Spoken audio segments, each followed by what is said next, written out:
Crimes dolosos contra a vida.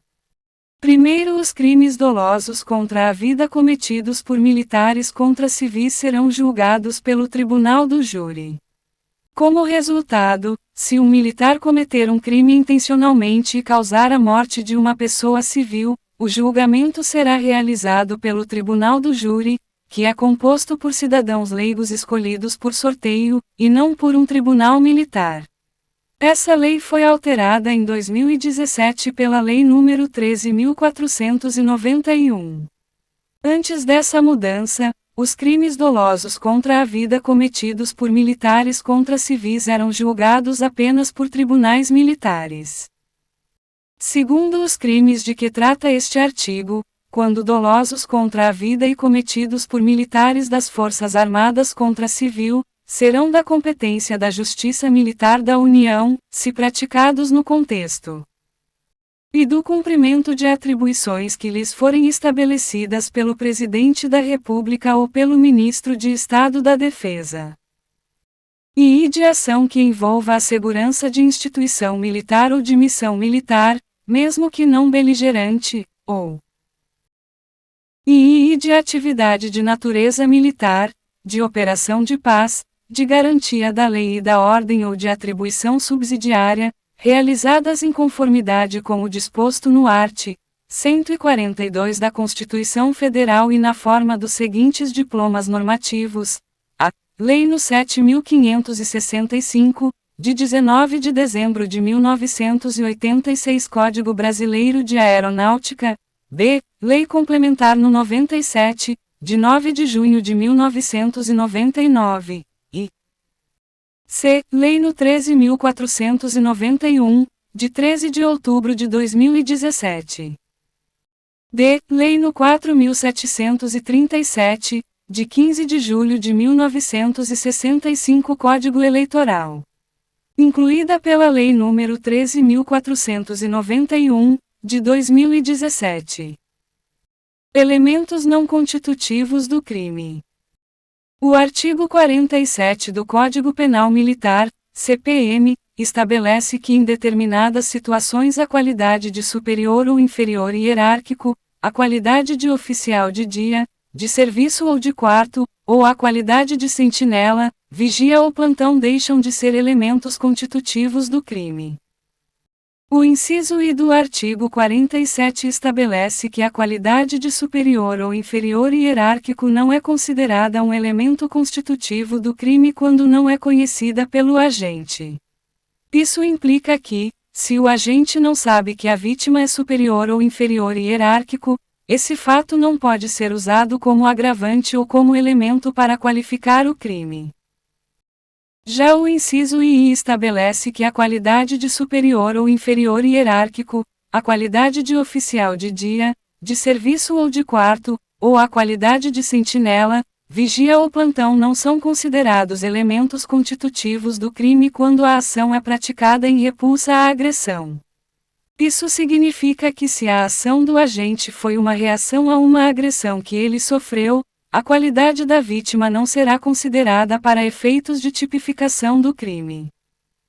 Essas disposições têm como objetivo proteger o princípio da legítima defesa e evitar que a qualidade hierárquica do agente ou da vítima seja utilizada de forma indevida para agravar ou qualificar o crime. Princípio de legalidade. O princípio da legalidade é um dos pilares do direito penal e está previsto no artigo 1º do Código Penal Militar. Esse princípio estabelece que não há crime sem lei anterior que o defina e nem pena sem prévia cominação legal. Em outras palavras, somente pode ser considerado crime aquilo que está expressamente previsto em lei, e a pena correspondente deve estar previamente estabelecida por essa mesma lei.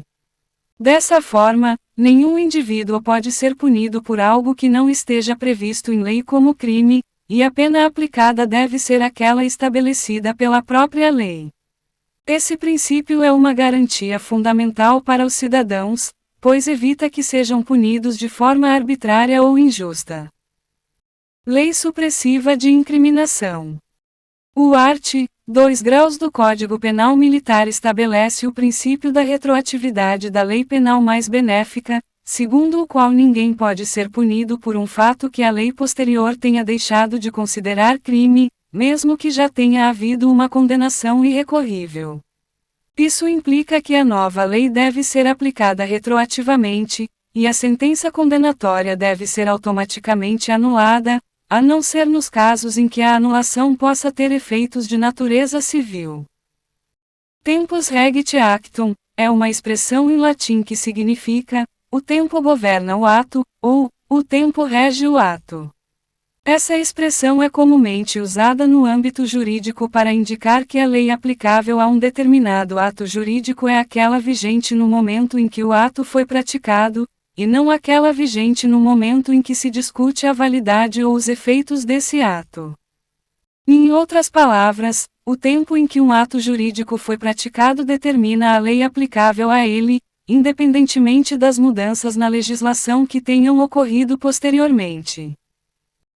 Novatio legis in melius, ou lex mitior, é um princípio do direito penal que se refere à aplicação retroativa de uma lei penal mais favorável ao acusado. Como resultado, se houver uma mudança na lei penal que torne a conduta anteriormente considerada criminosa agora não mais punível ou que diminua a pena, essa nova lei deve ser aplicada retroativamente ao caso. Esse princípio visa garantir que o réu não seja punido por uma conduta que não é mais considerada criminosa pela sociedade ou que não merece mais a mesma pena anteriormente prevista. Assim, a lei penal mais favorável é aplicada independentemente da data em que o crime foi cometido, ou seja, o tempo não pode retroagir em prejuízo do acusado. Lei excepcional ou temporária.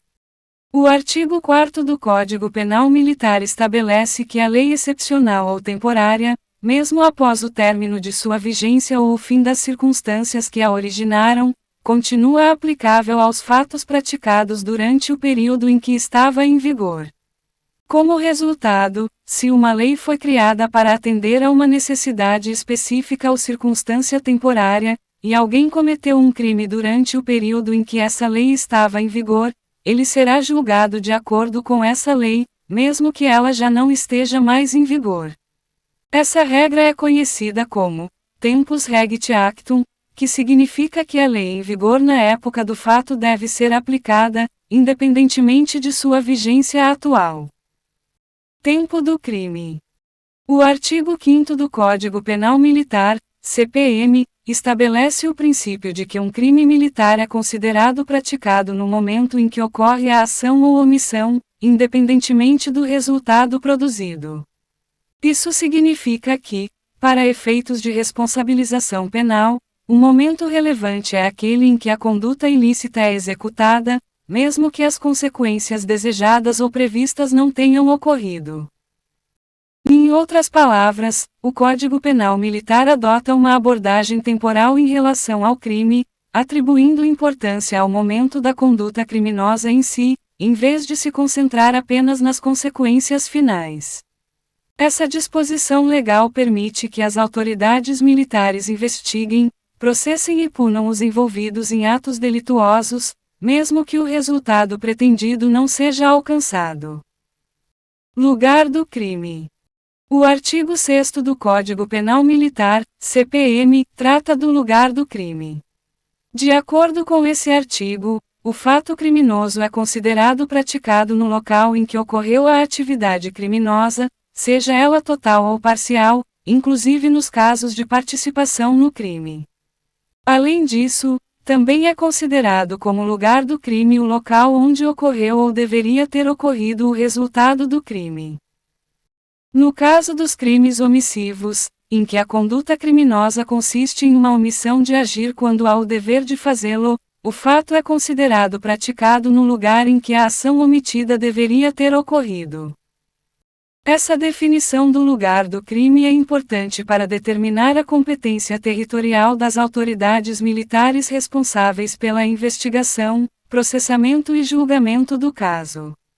O local onde ocorreu a atividade criminosa, total ou parcial, ou onde deveria ter ocorrido o resultado, é o lugar em que a autoridade militar competente tem jurisdição para lidar com o caso.